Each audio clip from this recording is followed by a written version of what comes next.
తమది కాని భూమిపై కన్నేశారు. ఆ భూమిని కబ్జా చేసేందుకు ప్రయత్నించారు. పోలీసులపై అవినీతి ఆరోపణలు కూడా చేశారు. నిజం నిప్పు లాంటిది.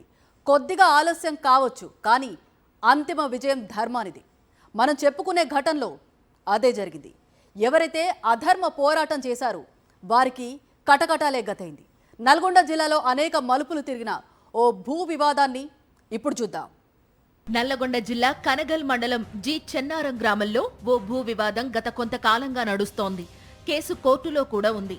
అయినా కొందరు వ్యక్తులు అక్రమంగా వివాదంలో ఉన్న భూమిని కబ్జా చేసేందుకు యత్నించడంతో విషయం కాస్త పోలీసులకు చేరడంతో గార్లపాటి భూపాల్ రెడ్డి, రామేశ్వరమ్మ, కందిమల్ల రఘుమారెడ్డి, జమ్ముల ప్రభాకర్ రెడ్డి అనే నలుగురు వ్యక్తులపై కేసు నమోదయ్యింది. జి చెన్నారంలోని సర్వే నంబర్ 70-71లో 12 ఎకరాల వ్యవసాయ భూమి ఉంది. ఈ భూమిని రామచంద్రయ్య అనే వ్యక్తి తన వ్యక్తిగత అవసరాల నిమిత్తం అమ్మడంతో కంచర్లకుంట భుజంగరెడ్డి కొనుగోలు చేశాడు. ఇందులో కొంత భాగం నల్లగొండ దేవరకొండ రోడ్డు నిర్మాణంలో ప్రభుత్వం తీసుకుంది. మిగతా భూమి కంచర్లకుంట్ల భుజంగరెడ్డి, వెంకట్రామిరెడ్డి, కట్ట సంధ్య సాగు చేస్తున్నారు. ఈ క్రమంలోనే రామచంద్రయ్య మనవడు శేఖర్ సేల్ డీడ్ ఆధారంగా 3.14 ఎకరాల భూమిని తన పేరు మీదకు మార్పించుకున్నాడు. పాస్బుక్ కూడా పొందాడు. శేఖర్ తాత రామచంద్రయ్య మరణించడంతో సేల్ డీడ్ ఆధారంగా పట్టా చేయించుకున్న ఆ భూమిలో సేద్యం చేసే ప్రయత్నం చేశాడు. ఈ ప్రయత్నాన్ని భూమి కొనుగోలు చేసిన కంచరకుంట్ల భుజంగరెడ్డి కుమారుడు వెంకట్రామిరెడ్డి కుటుంబ సభ్యులు అడ్డుకున్నారు. ఈ నేపథ్యంలో 2018లో మరోసారి భూమిని పొందేందుకు కోర్టును ఆశ్రయించడం, ఆ తరువాత వివాదాలు జరగడంతో శేఖర్పై 3 కేసులు నమోదయ్యాయి. పోలీసులు పూర్తిస్థాయిలో విచారణ చేయగా శేఖర్కు వివాదాస్పద భూమిపై ఎలాంటి హక్కులు లేవని, ఆ భూమి కంచరకుంట్ల భుజంగరెడ్డి అనుభవంలోనే ఉన్నట్లు తేలింది. దీంతో ఎలాగైనా ఆ భూమిని వదిలిపెట్టొద్దన్న ఉద్దేశంతో 2021లో 3 ఎకరాల భూమిని దోమల మల్లయ్య అనే వ్యక్తికి అమ్మే ప్రయత్నం చేశాడు శేఖర్. అడ్వాన్స్ రూపంలో 4,09,000 కూడా తీసుకున్నట్లు పోలీసులు తెలిపారు. పొజిషన్లో గత 10, 15, 20 సంవత్సరాల నుంచి చేసుకుంటున్న అతన్ని రికార్డు ఉన్న వాళ్ళు వచ్చి ఆక్యుపై చేయడానికి వీల్లేదు. రికార్డు ఉంటే త్రూ గౌరవ న్యాయస్థానం ద్వారా అనుమతి ఎటువంటి ఆర్డర్స్ ఉంటే ఆ ఇంప్లిమెంట్ ఆర్డర్ తీసుకొని రెవెన్యూ అండ్ పోలీసు యంత్రాంగం ద్వారా దాన్ని ఇంప్లిమెంట్ చేయించుకోవాలి తప్ప తనకు తానుగా పోయి చట్టాన్ని చేతిలోకి తీసుకొని పోయి నువ్వు పొజిషన్లోకి పోతే గొడవలు జరుగుతాయి. అంతకాలం నుంచి ఆ పొజిషన్లో ఉన్న రైతు కానీ ఎవరైనా వ్యక్తి కానీ ఎట్టి పరిస్థితుల్లో వదులుకోడు ఎవరు. అటువంటి పొజిషన్ ఆక్యుపై చేయడానికి ఎవరన్నా నా భూమిలోకి నా ఇంట్లోకి వచ్చి నా పొజిషన్ ఆక్రమిస్తున్నారని చెప్పి ఎవరైనా పబ్లిక్ ఇస్తే ఖచ్చితంగా చట్టపరమైన చర్యలు చేపట్టడం జరుగుతుంది. కేసులు నమోదు చేసి ఎంతటి వారైనా ఉపేక్షించేది లేదు.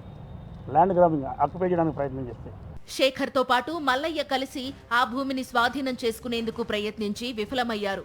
ఈ క్రమంలోనే ఆ భూమిని తాను కొనుగోలు చేసి మిగతా కథంతా తనకున్న పలుకుబడితో నడిపిస్తానని గార్లపాటి భూపాల్ రెడ్డి, అతని భార్య రామేశ్వరమ్మ పేరుతో రిజిస్ట్రేషన్ చేయించుకున్నారు. కానీ డబ్బులు చెల్లించలేదు. దీంతో డబ్బుల కోసం శేఖర్, గార్లపాటి భూపాల్ రెడ్డి మధ్య గొడవలు జరుగుతూ వస్తున్నాయి. ఈ వ్యవహారంలో భూపాల్, రామేశ్వరమ్మపై కనగల్లో 2 కేసులు కూడా నమోదయ్యాయి. ఇదిలా కొనసాగుతుండగానే ఈ నెల 16న వివాదాస్పద భూమిని ఆక్రమించుకునేందుకు భూపాల్ రెడ్డి, రామేశ్వరమ్మతో పాటు మరో 2 కందిమల్ల రఘుమారెడ్డి, జమ్ముల ప్రభాకర్ రెడ్డి ప్రయత్నించారు. భూమిని చదును చేస్తుండగా శేఖర్ అక్కడకు చేరుకోవడంతో మరోసారి వివాదం తలెత్తింది. ఈ అక్రమంలోనే తనను కులం పేరుతో దూషించడంతో పాటు కబ్జా చేస్తున్నారంటూ శేఖర్ పోలీసులకు ఫిర్యాదు చేశాడు. హైదరాబాద్ చెందిన జమ్ముల ప్రభాకర్ రెడ్డిని ఏ4ను తీసుకొని వచ్చి అక్కడ కనగలకు చెందిన రఘుమారెడ్డి అతను మిత్రుడు, వాళ్ళిద్దరు కలిసి భార్యాభర్తలు A1, A2 కలిసి ఏప్రిల్ 16 నాడు సాయంత్రం పూట అందులో పోవడానికి ప్రయత్నం చేస్తే అక్కడ శేఖర్ ఎవరైతే వాళ్ళకు అమ్మిండో అతను పోయి అడ్డుకుంటాడు. నాకు డబ్బులు ఇవ్వండి, నువ్వు ఎట్లా పోతావు, నువ్వు డబ్బులు ఇవ్వాలి కదా అని చెప్పేసి అడ్డుకుంటే ఆ క్రమంలో నా పేరు మీద రిజిస్ట్రేషన్ అయింది, నువ్వేంద్ర అని చెప్పేసి అన్ని కులదూషణ చేయడము, అతను నెట్టివేయడం జరిగింది. దాంట్లో మనం కేసు నమోదు చేసి దర్యాప్తు చేస్తున్నాం. దర్యాప్తులో భాగంగా ఈరోజు వాళ్ళని అరెస్ట్ చేయడం జరిగింది. పూర్తి స్థాయిలో విచారణ చేసిన పోలీసులు గార్లపాటి భూపాల్ రెడ్డి, రామేశ్వరమ్మతో పాటు మరో 2పై పలు సెక్షన్ల కింద కేసులు నమోదు చేసి రిమాండ్కు తరలించారు. మరోవైపు పోలీసులు లంచం తీసుకున్నారని, భూపాల్ రెడ్డి దంపతులు చేసిన ఆరోపణలు తప్పని డీఎస్పీ శివరాం రెడ్డి అన్నారు. అక్రమాలు, భూ కబ్జాలకు పాల్పడితే ఎవరినైనా వదిలిపెట్టమని ఆయన హెచ్చరించారు. పోలీసు వాళ్ళు డబ్బులు డిమాండ్ చేస్తారని చెప్పేసి ఆరోపణలు చేయడం జరిగింది. అది శాఖాపరమైన విచారణ ఎస్పీ గారు చేపట్టడము జరిగింది. అందులో ఎటువంటి వాస్తవాలు లేవని తేలింది.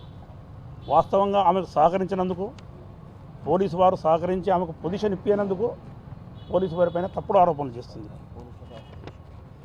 ఇది దయచేసి గమనించాలా. ఎందుకంటే అవాస్తవాలు ఆమె మీడియా సమావేశం ఏర్పాటు చేసి చెప్పి పోలీసు శాఖను అవాస్తవాలు చేయడానికి ప్రయత్నం చేస్తుంది.